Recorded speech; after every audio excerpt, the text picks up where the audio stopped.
रात की तारीकी सारे गांव में फैल चुकी थी।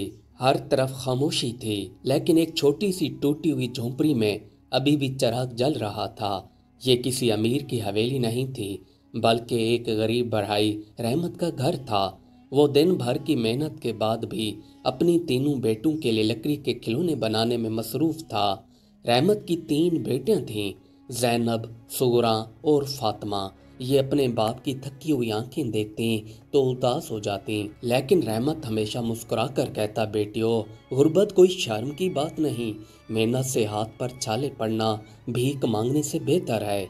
इससे इज्जत बाकी रहती है। इनका घर छोटा था, लेकिन प्यार भरा था। जैनब सबसे बड़ी और ज़हीन थी। सूरा दरमियानी थी और हमेशा दूसरों की मदद करती थी। फातिमा सबसे छोटी शरारती, लेकिन सबकी प्यारी थी। इस रात खाने में सिर्फ सूखी रोटी और दाल थी। जैनब ने अपने बाप को रोटी देते हुए कहा, अब्बा, आपने सारा दिन मेहनत की है, आपको ज्यादा खाना चाहिए।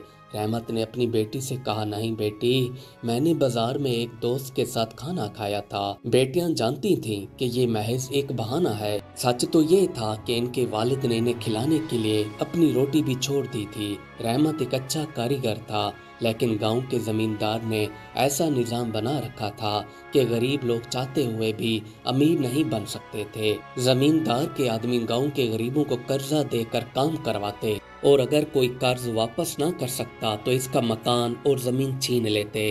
रहमत भी इस जाल में फंस गया। चंद माह कबल इसने अपनी बेटों के कपड़ों और दवाइयों के लिए जमींदार से कर्ज लिया था, लेकिन गुर्बत की वजह से वो अब तक इसे वापस नहीं कर सका। अब जमींदार के आदमी रोजाना इसके घर आकर धमकियां देने लगे।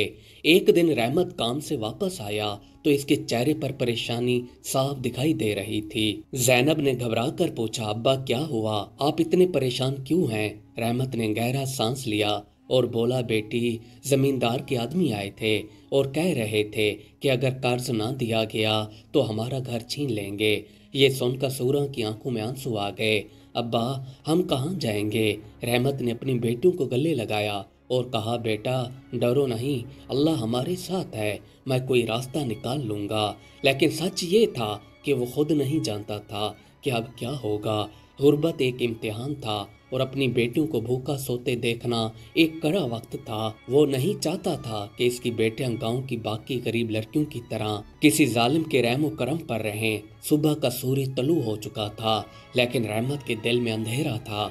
वो हर रोज की तरह अपने औजार लिए काम पर निकला था, लेकिन आज इसके कदम भारी थे। घर का कर्ज, बेटों का मुस्तकबिल और रोज बरोज बढ़ती हुई गुर्बत ने इसके कंधों पर ऐसा बोझ डाल दिया था कि इसे उठाना मुश्किल हो रहा था। जैसे ही वो अपनी छोटी सी दुकान पर पहुंचा तो वहां पहले से ही मालिक मकान के दो आदमी खड़े थे। एक ने तंजिया मुस्कुराहट के साथ कहा, कर्ज चुकाने का वक्त आ गया है, 3 दिन में पैसे अदा करो वरना घर हमारा हो जाएगा।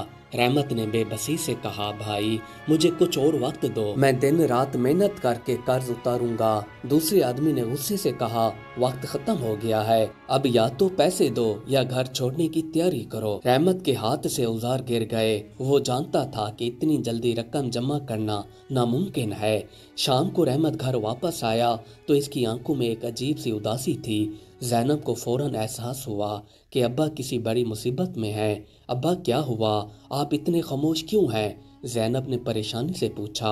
रहमत ने एक गहरा सांस लिया और कहा, बेटी, जमींदार के आदमी आए थे, वो कह रहे थे कि अगर हमने 3 दिन में कर्ज ना दिया तो हमारा घर ले जाएंगे। ये सुनकर सूरा की आंखें बाहर आईं। अब्बा, हम कहाँ जाएंगे? फातिमा, जो हमेशा खुश मिजाज और शरारती थी, इसने मासूमियत से पूछा। हम कुछ करेंगे, हम अपना घर नहीं छोड़ेंगे। रहमत ने अपनी बेटियों को दिलासा दिया और कहा, बेटी, डरो मत, अल्लाह हमारे साथ है, मैं कोई रास्ता निकाल लूंगा। लेकिन सच्ची बात ये थी कि वो खुद कोई रास्ता नहीं देख पा रहा था।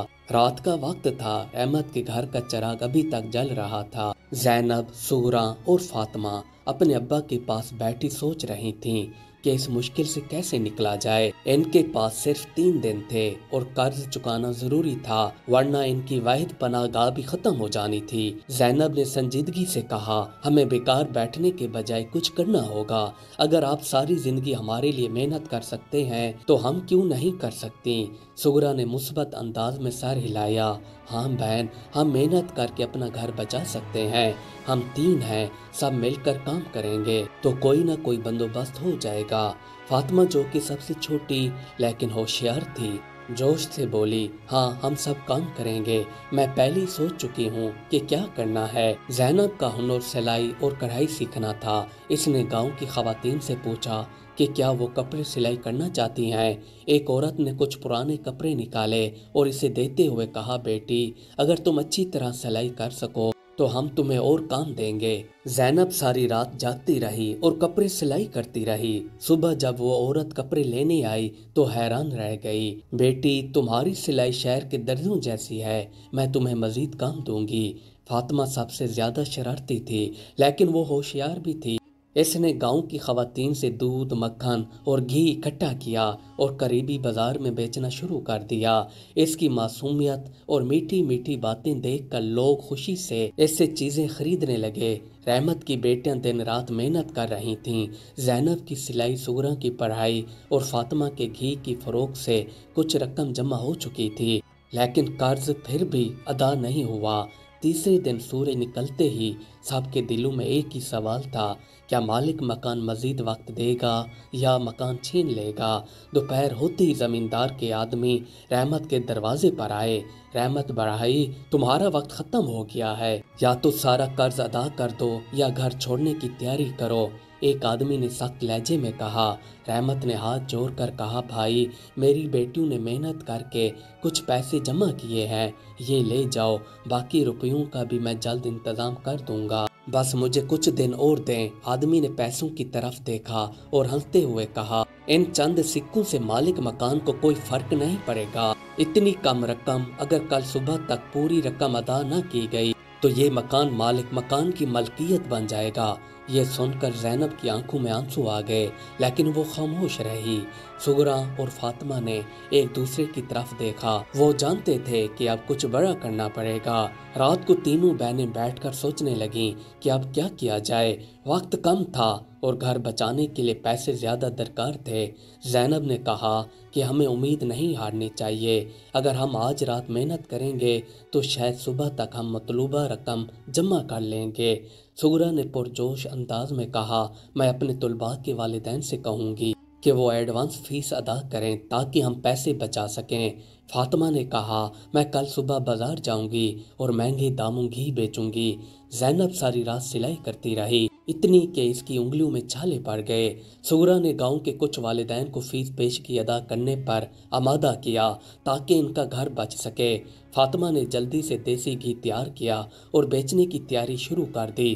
صبح ہوتے ہی تینوں بہنیں بالکل تھک چکی تھیں لیکن انہوں نے ہمت نہیں ہاری۔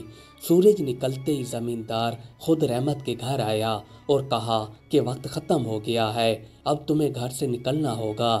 رحمت بے بس کھڑا تھا مگر اس سے پہلے کہ وہ کچھ کہتا، زینب، سغرا اور فاطمہ سامنے آ گئیں۔ زینب نے سلائی سے کمائی ہوئی رقم، سغرا نے اپنی پڑھائی سے کمائی اور فاطمہ نے گھی بیچ کر کمائی ہوئی رقم زمیندار کے حوالے کر دی۔ یہ لو، یہ ہماری محنت کی کمائی ہے، اب ہمیں ہمارا گھر واپس دو۔ زینب نے سختی سے کہا۔ مالک مکان چونک گیا۔ اس نے سوچا تھا کہ یہ نازک سی لڑکیاں اتنی محنت کبھی نہیں دکھا پائیں گی، لیکن آج وہ سیدھی سیدھی اس کی آنکھوں میں دیکھ رہی تھی۔ مالک مکان نے حیرت سے تینوں بہنوں کو دیکھا۔ یہ وہی لڑکیاں تھیں جنہیں وہ بے بس اور کمزور سمجھتا تھا، لیکن آج ان کی آنکھوں میں خوف کی بجائے ایک الگ ہی ہمت تھی۔ ان کے ہاتھ ان کی محنت کی کمائی تھے، ان کے چہرے پسینے سے بھیگے ہوئے تھے، ان کے جسم تھکے ہوئے تھے، ان کے دلوں میں امید کا شعلہ جل رہا تھا۔ رحمت نے کانپتی ہوئی آواز میں کہا، زمیندار صاحب، یہ ہماری محنت کی کمائی ہے، یہ میری بیٹیوں کی محنت کی کمائی ہے، ہم اسے اپنا قرض چکانے کے لیے استعمال کر رہے ہیں، ہم پوری کوشش کر رہے ہیں، بس ہمارا گھر ہم سے نہ چھینیں۔ जमींदार ने कहका लगाते हुए कहा, ये थोड़ी सी रकम मेरे कर्ज के आगे कुछ नहीं। मैंने कहा था कि सारा कर्ज अदा करो वरना घर मेरा है। ये सुनकर हमेशा सब्र करने वाली ज़ैनब ने पहली बार सख्ती से कहा, हमने दिन रात मेहनत की है, भूख ठीक है, नींद कुर्बान है, ये घर हमारा है और रहेगा। सुगरा ने भी हिम्मत जमा की और कहा, अगर जुल्म करना है तो पहले हमें घर से निकाल दो, फिर ये घर ले लो। फातिमा जो सबसे छोटी थी लेकिन आज सबसे ज्यादा बहादुर नजर आ रही थी, जमींदार की आंखों में देखते हुए बोली, हम लड़कियां हैं लेकिन कमजोर नहीं, हमारे वालिद मेहनती हैं, हम मेहनती हैं और हमें यकीन है कि अल्लाह जालिमों का साथ नहीं देता। गांव के लोग ये सब देख रहे थे। पहली बार किसी ने जमींदार के सामने आवाज उठाई थी। सब जानते थे कि रहमत एक ईमानदार आदमी था और इसकी बेटू ने जो हिम्मत दिखाई वो गांव की बाकी लड़कियों के लिए मिसाल बन रही थी। ऐसा ऐसा लोग आगे आने लगे। एक बूढ़े किसान ने कहा, जमींदार साहब, ये लोग गरीब जरूर हैं लेकिन इनकी मेहनत देखें। अगर आपको ये रकम कम लगी तो हम सब भी मेहनत करेंगे। एक औरत ने कहा, ये बेटियां हमारे बच्चों को पढ़ाती हैं, हमारे कपड़े सीती हैं, हमें इन पर भरोसा है, हम इन्हें बेघर नहीं होने देंगे। जल्द ही गांव वालों ने अपनी जेबों से कुछ रकम निकाल कर जमा कर ली। ये रकम शायद पूरे कर्ज के बराबर नहीं थी लेकिन ये पैगाम था कि अब गांव के लोग नाइंसाफी के खिलाफ खड़े होने को तैयार हैं। मालिक मकान ये सब देख रहा था। पहले तो इसके चेहरे पर गुस्सा था लेकिन फिर इसे एहसास हुआ कि अगर ये जिद करता रहा तो पूरा गांव इसके खिलाफ खड़ा हो सकता है।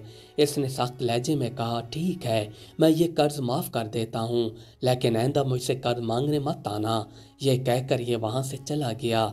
लेकिन इस दिन गांव में एक नई कहानी लिखी गई थी। नया सफ़र, नई उम्मीद। रहमत ने अपनी बेटियों को गले लगाया और कहा, बेटियों, तुमने न सिर्फ मेरा घर बचाया बल्कि मुझे ये भी सिखाया कि कभी हिम्मत नहीं हारनी चाहिए। ज़ैनब ने मुस्कुराकर कहा, अब्बा, हमने सीखा है कि मेहनत, दयानत और हौसले से हर मुश्किल का मुकाबला किया जा सकता है।